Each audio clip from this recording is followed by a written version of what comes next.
A gente volta a falar sobre a semana política em Brasília, marcada pela retomada das atividades parlamentares no Congresso Nacional, assim como o retorno do Judiciário, com julgamentos já marcados para o plenário do Supremo Tribunal Federal. Para falar mais sobre as expectativas, a gente recebe agora o deputado federal pelo PL de Minas Gerais, Júnior Amaral. Tudo bem, deputado? Mais uma vez, obrigado pela gentileza. Tiago, Paula, bom dia. Eu que agradeço o espaço aí mais uma vez para falar com vocês.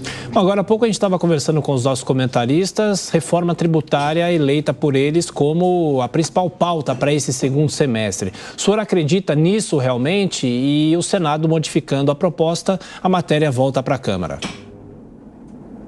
Sim, para o bem ou para o mal, uma reforma tributária, né, num sistema que nós já estamos há tantos anos, é, sem dúvida, a pauta mais relevante nesse contexto. O problema é que, infelizmente, o governo resiste em promover aquilo que deveria fazer, que é desoneração, que é tirar o peso do Estado das costas do trabalhador, do empreendedor, dos diversos setores. E o que a gente percebe é que nesse pretexto de, não, nós estamos simplificando, na verdade, em diversos pontos, né? Só mesmo o especialista, um técnico consegue apresentar todos os detalhes e o que é positivo e o que é negativo, mas dentro daquilo que nós, pobres mortais, vamos dizer assim, e parlamentares que acompanharam esse processo, que foi muito rápido, foi atropelador, nós percebemos que não há grandes vantagens para a sociedade. Pelo contrário, e aí eu destaco o setor de serviços, né, que está assumindo uma carga muito grande em detrimento de outras.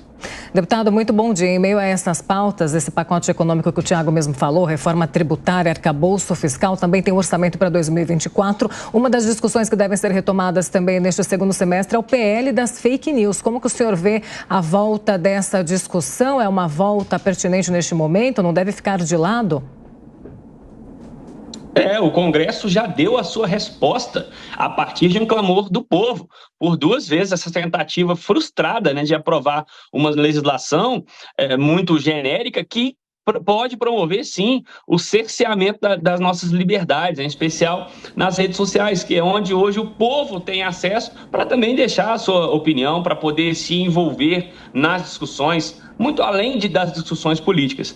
E eu percebo que esse bastidor, né, se falando novamente em PL das fake news, traz uma certa resistência ao processo legal, à própria democracia, porque o nosso papel enquanto legislador é exatamente nos posicionar, votar, rejeitar ou não, votar ou não, e isso já foi tentado recentemente, agora mais uma vez. E o que mais me escandaliza é a tentativa de outros poderes de interferir no poder legislativo. Outro atropelo, essa usurpação de função, né, tentando coagir, tentando pressionar para que, mais uma vez, essa pauta volte no Congresso Nacional.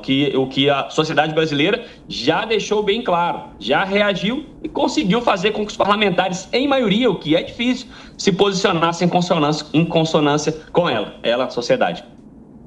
Perfeito. Agora, o nosso comentarista Diogo Schelp também participa da entrevista. Schelp, sua pergunta?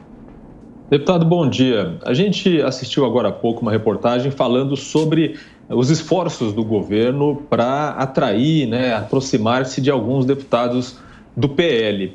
Como que você vê essa estratégia de dividir para conquistar? Há chances de dar certo?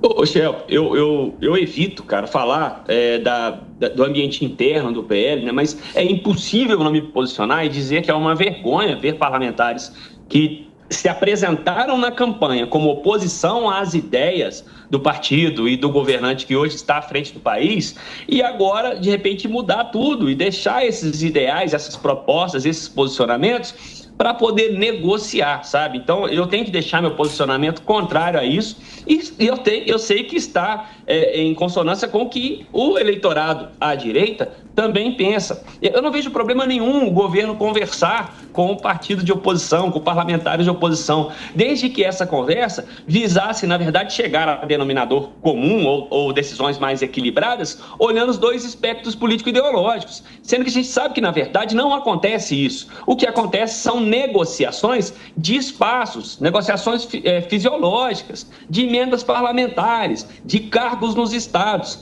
e não aquela conversa para, poxa, você pensa assim, eu penso assim, vamos chegar a um denominador comum, vamos nos aproximar as ideias para aprovar algo que contemple a maior parte da população. Isso é no mundo dos sonhos aqui no Brasil. Não funciona assim. A oposição que está no colo do governo, ela está por interesse de projeto de poder e não por interesse da sociedade. Deputado, agora Cristiano Beraldo, a pergunta. Beraldo? Bom dia, deputado. A gente viu a força feita por Arthur Lira e o seu poder ali dentro da Câmara para aprovar a reforma tributária da maneira que foi.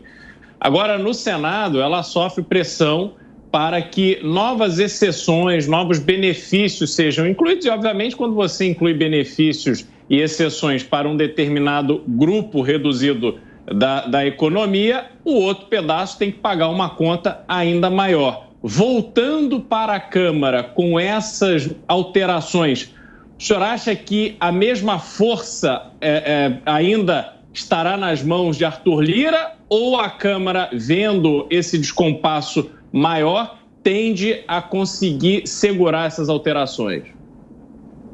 Sim. Olha, eu acredito na força superior da Câmara neste momento, em relação a essas aprovações, alterações, manutenções de alterações ou não. Eu acredito que a Câmara tenha mais força neste momento. Porém, eu já me surpreendi com tanta coisa dentro do Congresso Nacional que eu não duvido também que possa haver essas alterações no Senado e, ao retornar, o cenário mude e, de repente, a gente aceite essas alterações. O que já está muito ruim pode ficar pior, como você muito bem disse, por pressões de setores específicos. A gente sabe que o lobby negativo, porque eu entendo que há também o lobby positivo, mas o lobby negativo, que contemplam outros interesses de quem aprova as nossas leis, ele é muito forte. Além da reforma tributária, voltando à questão do arcabouço, por exemplo, foram criadas tantas exceções que, na verdade, e isso agora é já mudado pelo Senado, né, que, na verdade, as exceções já estão virando regra. São tantas exceções que a gente já se perde. Não há mais uma referência daquilo que é exceção e daquilo que é a regra. Então, eu apesar de acreditar que o texto se mantenha na volta do Senado, não dá para cravar isso, porque a gente se surpreende com muita coisa, porque as pressões vêm de todos os lados, de forças ocultas que a gente nem consegue enxergar. Deputado, uma última pergunta. A gente fala muito sobre as discussões econômicas. O senhor acredita que nesse segundo semestre terá espaço para alguma discussão de pautas de costumes e algo que fuja esse padrão da economia? Na verdade, eu percebo que pautas de costumes, apesar de ser uma preocupação da sociedade brasileira, isso muito pela consciência gerada do debate político dos últimos 5, 6, 7 anos, o governo não tem força para aprovar, o governo está direcionando seus esforços para conseguir essas pautas, como foi, por exemplo, a reforma tributária e outras que não se envolvam tanto na questão dos costumes. E por outro lado, eu percebo também que os próprios líderes do Congresso, apesar de terem eleitores em maioria com posicionamento mais conservador, eles também não ficam querendo assumir um desgaste, uma rota de colisão com o governo. Então fica, de um lado, o governo sem a força para caminhar com seus projetos de costume e, por outro lado, a Câmara também não querendo esse conflito. Mas, por outro lado, a gente percebe que o governo, às vezes, atropela com decretos. É o que aconteceu recentemente com as posições do ministro Dino, que, com o presidente Lula, claro, ele que assina, apresentaram um decreto para praticamente destruir a política de armas do governo passado, que tem outro propósito, mas, por consequência, acabou conseguindo reduzir e muito a criminalidade, permitindo que o cidadão comum, e aí sim, cumprindo os requisitos, né, a gente sempre tem que destacar isso, pudesse ter acesso às armas de fogo. E agora vem o governo Lula e atropela isso, criminalizando praticamente a atividade armamentista, os clubes de tiro, e eu prefiro acreditar, e vamos torcer e lutar por isso, que nas próximas semanas a gente consiga aprovar um decreto legislativo, e aí sim, a Câmara se posicionando numa pauta de costume contra uma ação arbitrária do governo federal. Mas não me parece que vai ser a regra de tratamento aí nessa relação Congresso-Executivo nos próximos meses. Isso vai ser a exceção. Deputado Júnior Amaral, do PL de Minas Gerais, obrigado pela entrevista à Jovem Pan mais uma vez. Boa semana, boa volta do recesso. Um abraço. Conte conosco, boa sorte e boa tarde. Bom dia.